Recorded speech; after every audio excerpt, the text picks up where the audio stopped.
Cette troisième téléconférence organisée par l'Union africaine sur le coronavirus a regroupé plusieurs chefs d'État et autres dirigeants du continent. L'objectif recherché est de discuter de la stratégie africaine de riposte contre le coronavirus. Le président en exercice de l'Union africaine, le Sud-Africain Cyril Ramaphosa, s'est apaisanti sur la nécessité d'unifier les efforts à l'interne. Le chef de l'État Ibrahim Boubacar Keïta, en tant que deuxième vice-président du bureau de l'Union africaine, a salué les efforts de ses pairs. À défaut de pouvoir faire le confinement de manière assez heureuse et de manière efficace, chacun de nous ici a dit, et c'est le président Tshisekedi qui avait insisté là-dessus, et nous l'avons suivi, l'insistance sur la question du masque, le port du masque. À défaut de pouvoir confiner tout le monde, on peut au moins faire en sorte que tout le monde ne contribue pas à la diffusion du mal.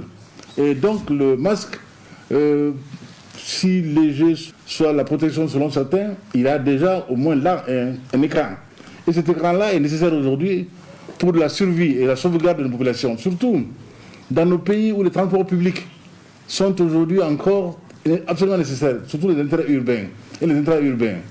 Là, les gens s'agglutinent, qu'on le veuille ou non, on a beau faire, les distanciations deviennent impossibles. Il faut quand même donc à ce niveau-là que nous soyons là pour essayer de protéger les gens. Et les protéger comment? Par le port du masque. Donc le port du masque devient quelque chose aujourd'hui d'absolument obligatoire. Depuis le début de cette crise, avec notre organisation, la structuration, la coordination que nous avons mise en place et des décisions que nous avons prises au long des 3 sessions, ces décisions-là ont montré leur pertinence. Aujourd'hui, nous pouvons dire qu'au plan continental, l'Afrique se présente de manière absolument unie, solidaire et structurée. Face à ses pairs, le président Keïta a mis en exergue la recette malienne qui pourra faire tache d'huile. Nous aurons besoin d'énormément de respirateurs, nous aurons besoin énormément de masques.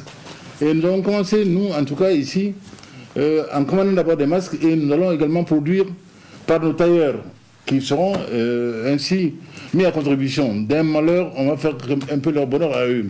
Ils vont produire les masques autant qu'ils pourront le faire, car là aussi, la science nous a aidés. La médecine a dit que maintenant, le masque en tant qu'élément protecteur peut être en tissu, donc renouvelable, lavable. Cela est une très bonne chose. Nous en avons pris bonne note et nous allons y contribuer. Et faire en sorte aussi qu'un pays producteur de coton comme le nôtre puisse contribuer éventuellement, au-delà de lui-même, dans sa sous-région et au plan continental, au mieux de ses formes et de ce qu'il pourra faire et produire.